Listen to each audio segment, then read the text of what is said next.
नमस्कार मेरे प्यारे छात्रों, मेरे प्यारे मित्रों, मेरे प्यारे बच्चों। आज पुनः हम लोग बीएड के चतुर्थ पेपर के विषय में बात करने जा रहे हैं। बहुत महत्वपूर्ण है, वेरी इंपॉर्टेंट क्वेश्चंस के विषय में बात करेंगे। सबसे महत्वपूर्ण इसलिए है क्योंकि ये ऐसा पेपर है जो हमको सबसे हट करके लगता है, अलग लगता है और ऐसा लगता है जैसे हमको बिल्कुल ये चीज़ें समझ में नहीं आएंगी। तो हम प्रयास करने जा रहे हैं कि आपके जीवन से ही इस पेपर को जोड़ने का प्रयास करेंगे, जिससे आपको सारी चीज़ें बड़ी आसानी से समझ में आ जाए।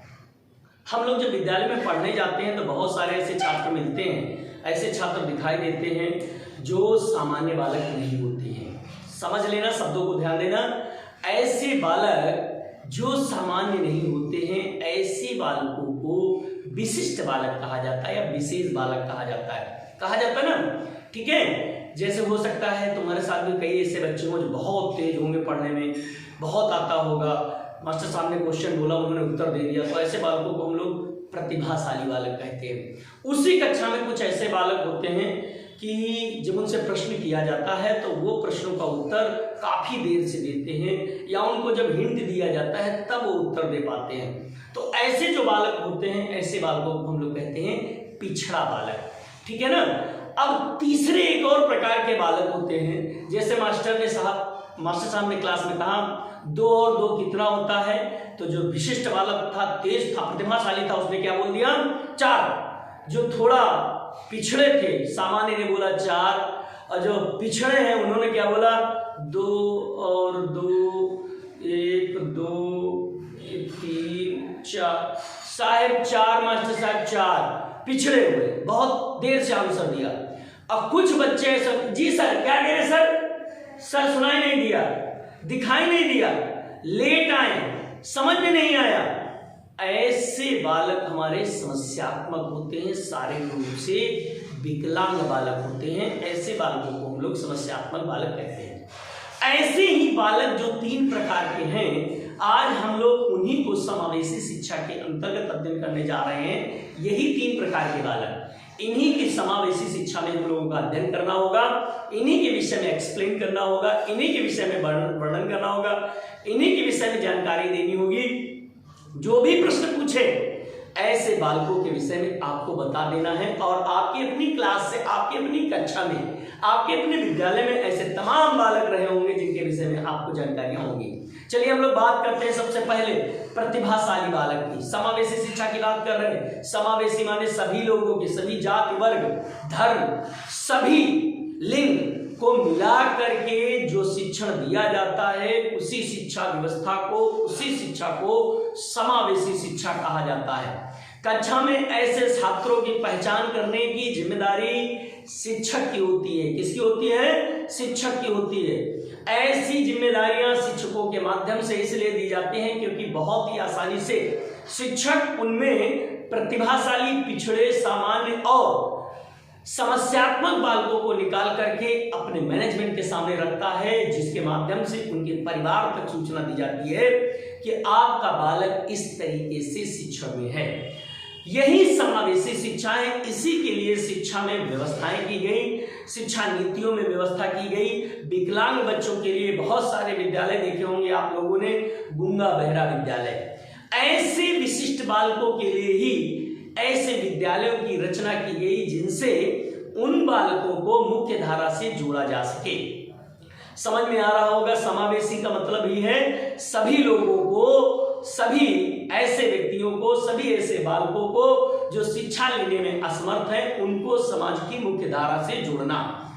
तमाम ऐसे प्रकार होते हैं जो बालक बहुत तेज होते हैं, जिनकी बुद्धिमत्ता 160, 170, 180, 190 के आसपास पहुंच जाती है, बहुत तेज होते हैं पढ़ने में। ऐसे बालकों को भी अगर हम सामान्य बालकों के साथ शिक्षण कराएंगे लगातार, तो वो अपने जिस विषय में अग्रणी होंगे उस विषय में अग्रणी नहीं रह पाते हैं। इसलिए उनको विशेष शिक्षा की व्यवस्था कराई जाती है, जिसे रिसर्च करना हम लोग कहते हैं। रिसर्च कराया जाता है जिससे उनकी प्रतिभा को और अधिक विकसित किया जाता है।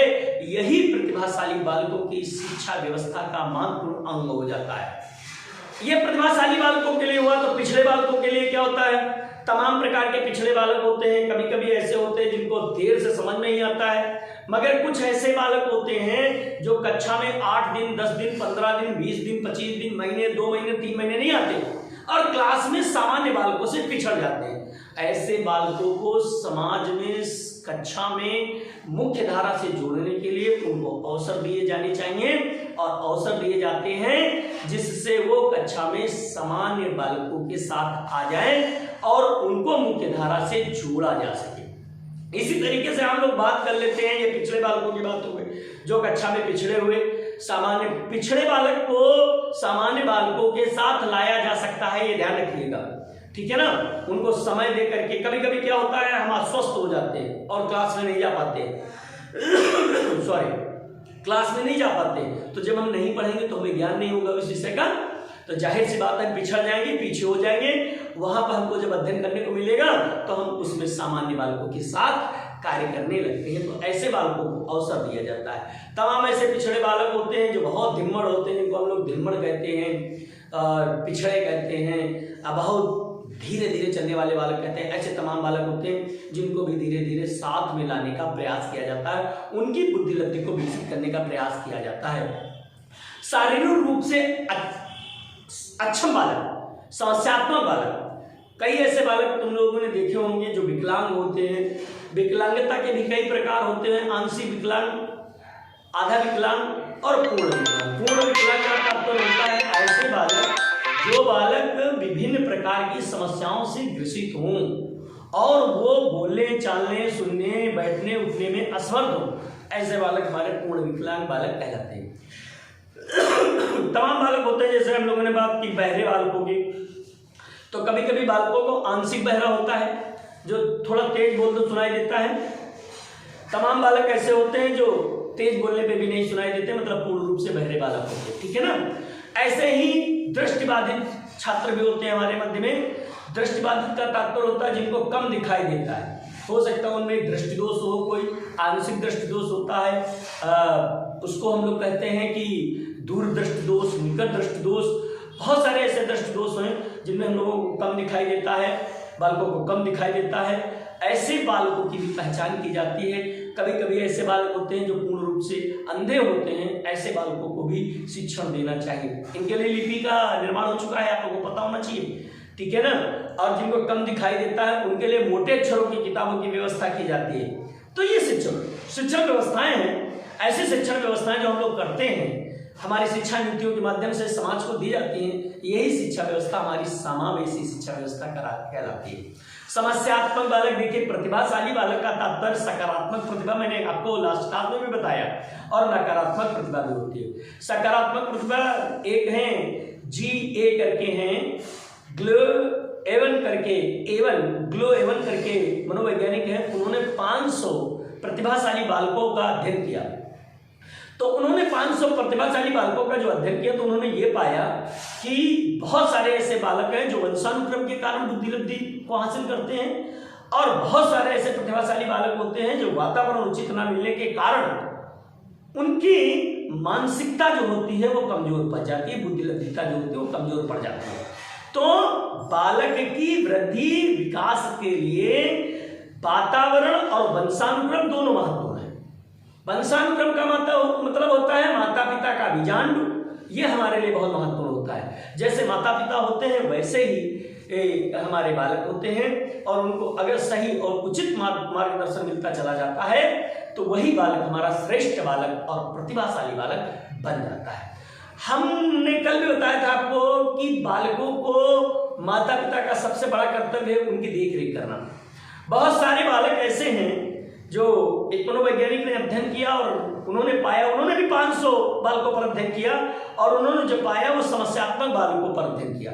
तो उनमें से 95% ऐसे बालक थे जो संगति के कारण गलत रास्ते पर चले गए थे। 95% बालक ऐसे बालक थे जिस संगति के कारण जैसे साथियों के साथ रहते थे वैसे गुण उन्होंने धारण कर लिए थे। ये भी बहुत महत्वपूर्ण है। तो संगति अच्छी होनी चाहिए, साथी अच्छे होने चाहिए, मित्र अच्छे होने चाहिए, और शिक्षण व्यवस्था तभी अच्छी होती है। शिक्षक अच्छे होने चाहिए, मार्गदर्शक अच्छे होने चाहिए, सही रास्ता दिखाने वाले लोग अच्छे होने चाहिए। जब ऐसी शिक्षा व्यवस्था होगी तो ऐसी ही शिक्षा व्यवस्था के माध्यम से समावेशी शिक्षा व्यवस्था अच्छी होगी। जब समावेशी शिक्षा होगी तो उस राष्ट्र का विकास बड़ी आसानी से किया जा सकेगा जिस राष्ट्र में समावेशी शिक्षा के माध्यम से किसी भी बालक में हीन भावना का विस्तार नहीं होगा। ध्यान दीजिएगा, लिंग भेद के कारण भी शिक्षा को समावेशी शिक्षा के अंतर्गत रखा गया है। लिंग भेद, तमाम ऐसे लोग होते हैं जो ये कहते हैं हम अपनी बेटी को नहीं पढ़ाएंगे, बेटे को पढ़ाएंगे, बेटी को शिक्षण कम कराएंगे। क्यों? क्योंकि उनको लगता है कि अगर बेटी कम पढ़ेगी, स्कूल नहीं जाएगी तो कहीं गलत रास्ते पे नहीं चलेगी। मगर अगर उचित मार्गदर्शन और उचित देखरेख के माध्यम से शिक्षण व्यवस्था कराई जाए तो उसमें लिंग भेद के कारण उनमें जो हीन भावना पनपती वो नहीं पनपेगी। इसी कारण तमाम ऐसे विद्यालय हैं जो महिला विद्यालय डेवलप हुए हैं, बालिकाओं के लिए स्पेशली विद्यालय खोले गए हैं, बालिकाओं को अलग शिक्षा व्यवस्था दी जाती है। तो ऐसे माता पिताओं से हमारा आग्रह है कि ऐसे बालकों को शिक्षण व्यवस्था कराई जाए। उनको कहाँ से कराई जाए? अगर आपको कहीं भी तनिक भी संदेह है तो ऐसे बालकों को महिला महाविद्यालय से, महिला विद्यालय से, महिला इंटर कॉलेज से शिक्षण कार्य कराएं, जिससे उनका शिक्षण विस्तृत होता जाए और वो बालक हमारे विकासशील और विकसित बालक हो सके, जिससे आपका, आपके परिवार का और देश का नाम रोशन हो सके। तो ऐसी ही शिक्षा व्यवस्था जो होती है उसे ही हम लोग क्या कहते हैं? समावेशी शिक्षा व्यवस्था। समझ में आ रहा होगा। प्रतिभाशाली विशिष्ट बालक जो हमारे हैं उनमें प्रतिभाशाली बालक आते हैं, पिछड़े बालक आते हैं और समस्यात्मक बालक आते हैं। ये 3 प्रकार के बालक हैं। प्रतिभाशाली बालकों में आप लोगों को देखना है जिस तरीके से प्रतिभाशाली बालक हैं बुद्धि लब्धि के आधार पर उनको निर्धारित करना है। पिछड़े बालक ऐसे आपको चुनना है कि जो किस कारण से पिछड़ रहे हैं क्लास में। और समस्यात्मक बालक तमाम आप लोगों ने कक्षा में अपने देखे होंगे कि कई बालक तो ऐसे होते हैं जो बहुत तेज होते हैं मगर उनको किसी न किसी प्रश्न में हमेशा समस्या बनी रहती है। ऐसे भी बालक तमाम होते हैं। तो ऐसे भी बालकों को हम लोग समस्यात्मक बालक कहते हैं। सामान्य बालक वही बालक हैं जो बालक कक्षा में सही से रहते हैं। हाँ, ये ध्यान दीजिएगा, पिछड़े बालक वो भी होते हैं जो बहुत गोला मारते हैं, क्लास में नहीं जाते, ठीक है ना। ऐसे भी बालक क्या हो जाते हैं? पिछड़े बालक हो जाते हैं। जो विभिन्न प्रकार के नशे के आदि हो जाते हैं, ऐसे भी बालक क्लास में क्या हो जाते हैं? पिछड़े बालक हो जाते हैं। तमाम प्रकार से लिंग भेद के कारण, समलैंगिकता के कारण तमाम ऐसे उदाहरण प्राप्त होते हैं जो कई विपक्षी लिंग के प्रति जो आकर्षण होता है। ऐसे भी बालकों को समस्यात्मक बालक कहा जाता है। जो बालक विपक्षी लिंग के प्रति अपनी उदारता या अत्यधिक आकर्षण रखता है, ऐसे भी बालकों को समस्यात्मक बालक कहा जाता है। तमाम आप लोगों ने अखबारों में पढ़ा होगा, मनोवैज्ञानिक भी ऐसे लोगों को एक्सप्लेन करते हैं कि बच्चियों के साथ कुछ लोग गलत काम करते हैं, छोटे छोटे बच्चों के साथ गलत काम करते हैं। ऐसे भी बालकों को, ऐसे भी लोगों को समस्यात्मक बालक कहा जाता है। ऐसे भी बालकों को उचित मार्गदर्शन देने की आवश्यकता होती है। यह भी इसलिए बताया गया है क्योंकि समावेशी शिक्षा के माध्यम से ऐसे बालकों का विस्तार करना चाहिए और उनको सही मार्गदर्शन देना चाहिए। तो यही हमारा है समावेशी शिक्षा। समावेशी शिक्षा के माध्यम से लोगों को हीन भावना से निकाला जाता है और सभी जाति, धर्म, वर्ग, लिंग के भेद को मिटा करके समतामूलक समाज के निर्माण के लिए समतामूलक शिक्षा दी जाती है, जिससे समाज का संपूर्ण विकास किया जा सके। समावेशी का तात्पर्य ही है सभी लोगों को समान शिक्षा व्यवस्था उपलब्ध कराना, समान अवसर देना। ध्यान रखिएगा, समान अवसर देना, यही हमारी समावेशी शिक्षा कहलाती है। तो मेरे ख्याल से आपको समझ में आ गया होगा। पूरा पेपर सॉल्व करना है, वही पुरानी बातें, आपको कोई भी प्रश्न छोड़ना नहीं है, एक एक प्रश्न का उत्तर देना है। और जितना मैंने बता दिया, संभवतः चतुर्थ पेपर आपका समावेशी शिक्षा जो है इसी में पूरी की पूरी आ जाएगी। आपको कुछ भी अतिरिक्त पढ़ने की आवश्यकता नहीं होगी। आप ऐसे बालकों के विषय में लिख देना जिनके आप लोगों को अनुभव हो, जो आपके साथ पढ़ रहे हो, आपके साथ हो, या जिनको आप लोग जानते हैं। ऐसे बालकों को ही हम लोग शिक्षा जो देते हैं उन्हें ही हम लोग समावेशी शिक्षा के माध्यम से शिक्षित करते हैं। यही शिक्षा देना, व्यवस्था करना समावेशी शिक्षा कहलाती है। बहुत बहुत धन्यवाद। अच्छा पेपर के लिए बेस्ट ऑफ लक।